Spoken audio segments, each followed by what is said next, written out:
Hey everyone, welcome to the channel. We can't get enough of 90 Day Fiance. There's something about watching other people getting to know each other that's totally addictive. It's no wonder the show has stolen the hearts of viewers world. In fact, some moments are downright embarrassing. So today, let's dive into the top 8 most cringeworthy moments on 90 Day Fiance. Before we begin, do us a favor by clicking that like button and subscribing to the channel so you don't miss a video on your favorite TV shows. You're making trouble. Do you want me to be happy, Nikki? Nikki, you're messing with my happiness. Number 8. Danielle's intimate problem. Was there any intimacy after the wedding at all? After the wedding? Yes. There was, but we started facing a problem. And no matter how you met, whether online or at a scam art, no one wants their intimate problems splattered over television. Unfortunately for Danielle, her Tunisian hubby Mohammed wasn't about to keep quiet about the subject. During an interview on 90 Day Fiancé, Happily Ever After, the pair opened up about their issues in bed. Mohammed revealed that he wasn't giving his wife what she wanted because he believed that she smelled. Things got uncomfortable really quickly, so much so that the host promptly shut the conversation down before it could go any further. We can't say we blame her. Everyone on screen looked like they couldn't cope with the revelations, and that was felt around the world. Who wants to know about that? The couple ended up divorcing, proving that you can't always find love in a chat room. Number 7. On Fisa's big fat lie. I have 20,000 in cash right now. So it's not my problem. So it's not your problem? Yes. A Russian-born Anfisa made no secret of the fact that she only wanted one thing: tons of money. She constantly asked her betrothed Jorge for cash and things like purses and shoes, which he mainly managed to laugh off. When producers asked her if she was looking forward to the wedding, her reaction was so deadpan and false that it made for one of the most cringe-worthy moments in television history. Yeah, I'm looking forward to it. Definitely. Everything about Anfisa was bratty and forced, especially when she threw her toys out of the pram in the wedding dress shop because Jorge couldn't buy her the most expensive dress in the store. Later, it became clear that Jorge wasn't anywhere near as rich as he'd made it out to be. Number 6. Ala's shock confession. How do I know you won't leave him in 3 years? How do I know that I will be alive in 3 years? Imagine taking your wife-to-be out to dinner with your BFF, only to have her say she doesn't love you. We'd be out of the restaurant quicker than you can say, "Check please." But for some reason, Matt didn't seem too worried. He sat by as his friend Patrick quizzed Ukrainian Alla about her intentions. It's clear Patrick wasn't impressed when Alla shrugged off her response, as if it's not a big deal that she's entering into a loveless marriage. If you were at that table, you'd probably be hoping for a big black hole to open up and swallow you before dessert. Matt just carried on eating, clearly not bothered that his wife isn't into him in any way. Patrick spent a good amount of time trying to dissuade his bud from marrying Alla, but it didn't work. It's his life. I just don't understand why you're so much to take control. His life. This is Number 5. Darcy's drunken rampage. You got a lot of stuff, by the way. Wow. Yeah, this is overweight. That's gonna be interesting.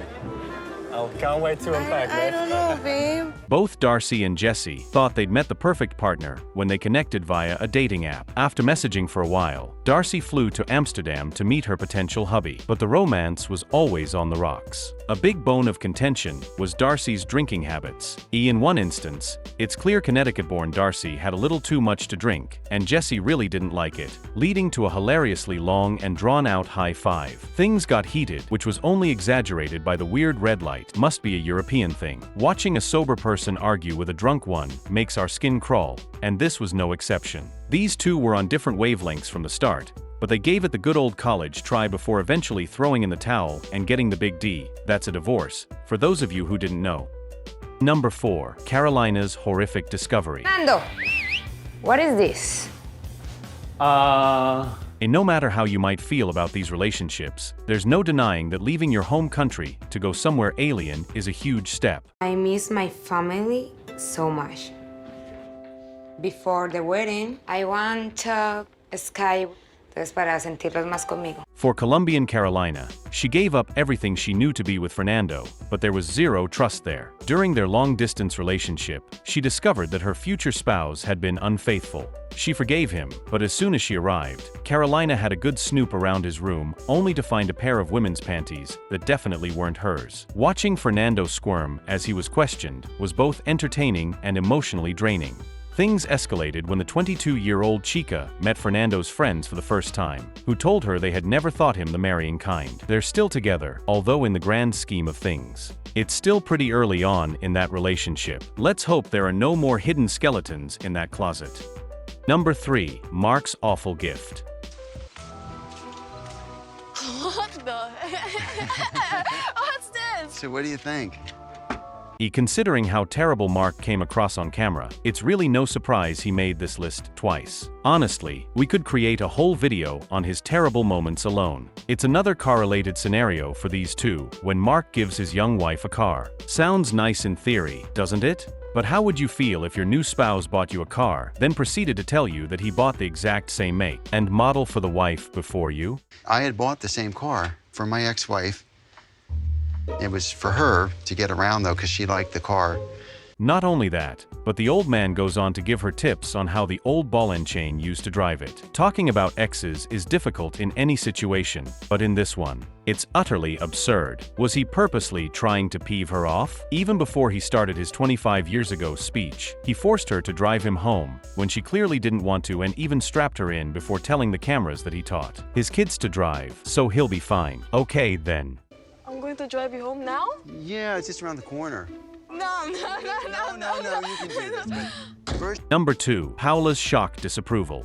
See, she exists. I'm real, so finally I'm here. Finally, It's nice finally. to meet you. Out of all the couples on the show, Russ and Paula came across as one of the most genuine. Similar in age with a seemingly honest connection, viewers have been rooting for them since the start. The same can't be said for Russ's parents, who made their views on the union known immediately. Russ's mom, in particular, was not welcoming to her new daughter-in-law, resulting in a pretty tense family dinner. Outgoing Paula tackled the situation head-on and asked Russ's parents what they thought of the relationship. There was a silence you could cut with a knife before Mom chimed in and said the idea of her son coming home with a foreign bride was a long-running joke. Nice. Paula was not impressed with her cold reaction, especially as she had to live with them before they got their own place. Who can really blame her? These two are still going strong, despite Mom's reservations. The joke was when he first left was, don't go down there and fall in love and, bring a girl back home. And sure enough, he does. And finally, number 1. Aizen's nasty name calling. Just hear what I have to say, okay? Yeah, if there is something, game and eat healthy. Baba, we're trying. It's not as easy as you think it is. Just lazy. These are all couples that didn't know each other that well before deciding to marry each other. That's the whole point of the show. But there are some things that you can kind of guess by looking at a person, like their level of fitness. Nicole and Aizen went for a romantic stroll in the desert that turned into a complete meltdown. Hiking up big sand dunes isn't easy for anyone, but Nicole, who was packing a few extra pounds, found it near impossible. Aizen became frustrated with his fiancée, calling her lazy and telling her to get her, but into the gym in the future. In the VT, he told producers that he suddenly realized his partner isn't about to participate in the Olympics anytime soon. It made for uneasy viewing, but we can't help but wonder how this was a surprise to Aizen, who vowed to help her get fitter. Stop being lazy and go to do some workout, honey. That's what you have to do. Thank you very much for watching today's video. Make sure to subscribe to our channel for more videos on your favorite TV shows. See you next time.